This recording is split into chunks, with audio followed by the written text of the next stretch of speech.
Hello! Welcome to All A+ Essays, the best among the best. My name is Julie and I will be your instructor as we read through understanding the principles and practices of assessment essay. The article source is embedded in the video description below. Feel free to read along. Please note that you can get a custom, plagiarism-free essay for as little as $10 a page at All A+ Essays. The link is in the description. 1. Understand the principles and requirements of assessment. 1.1 Explain the functions of assessment in learning and development. An assessment has to be carried out to show that learning is taking place. The initial assessment will show me the learner unregistered trademark's knowledge, skills and capability in the hairdressing industry. The easiest and most effective way to show their understanding is by demonstrating their knowledge and understanding of the criteria that has been given. This can then help me and the learners to see if they have fully understood, and if not, it should encourage the learner to ask questions.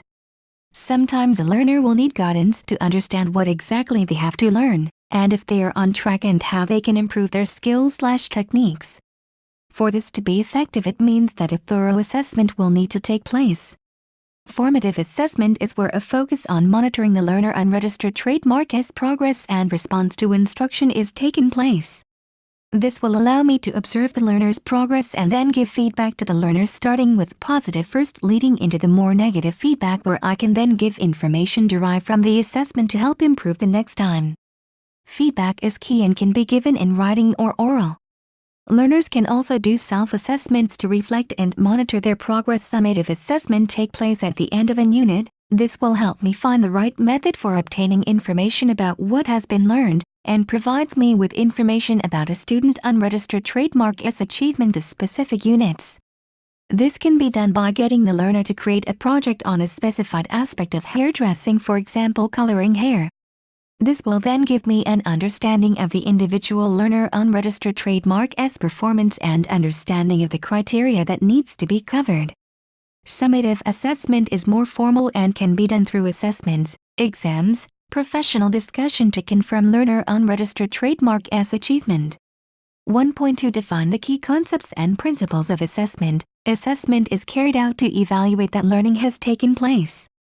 Assessment used as a progress of making judgments are important, as it helps me to measure where the learner is at, and also measures the attainment of knowledge and skills in the unit that is being assessed. It also helps me to ensure that learners are learning the right criteria. Learners should know why they are being assessed and what they have to do to meet the assessment criteria. I should not assess the learner unless they are ready to be assessed. The validity of the learner's work means that the work that is being produced is relevant to what is being assessed, and it meets the right criteria for the certain level. To ensure reliability of the learner, the work must remain consistent across all learners over a period of time. Evidence is key, as it can determine the decision that is being made by me. Ensuring that the learner is doing the work and it is kept up to date. The anticipated outcome of assessment is that the learner will complete assessments of city and guild standards within the time frame given, with no assistance, and show through answering questions so that they have full understanding of the subject. Evidence should be authentic. The only way I can gather authentic evidence is by observing, so I can witness the learner working. This work has to be produced solely by the learner. Sufficient work is important to ensure the work that is being assessed covers the requirements at that time.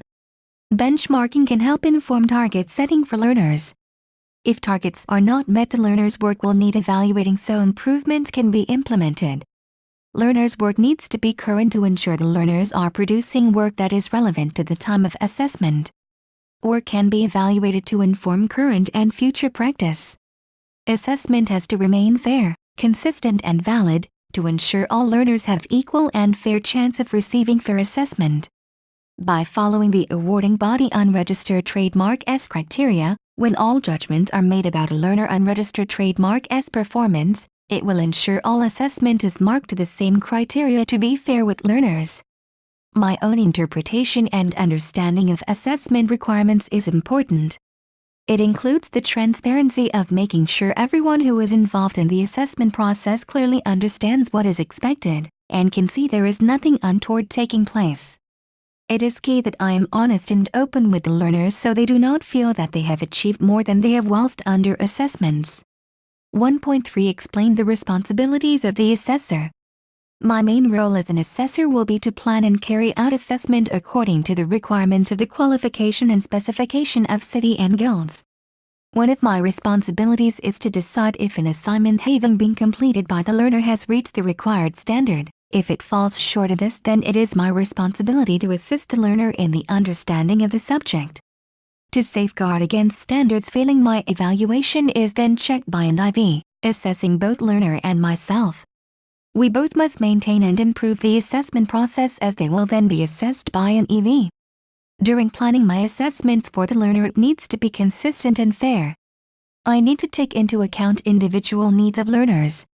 An assessment could be an observation, test or questioning, and when devising my own assessment I need to make sure it is at a level of achievements of that learner.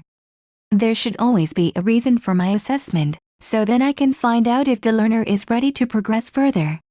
It is important I communicate with the learners so I can inspire and motivate them. I also need to provide feedback to the learners so that they can improve where needed. I should always remain professional and know my boundaries, not getting too friendly. Also, I should be fair and ethical towards the learners with no favoritism. While carrying out assessments, I need to make a right decision and be fair towards the learners. Thank you for taking your time to listen to me. I hope you enjoyed learning about understanding the principles and practices of assessment essay as much as I did. Kindly remember that you can get a custom, plagiarism-free essay at All A+ Essays for as little as $10. The link is in the description. See you next time.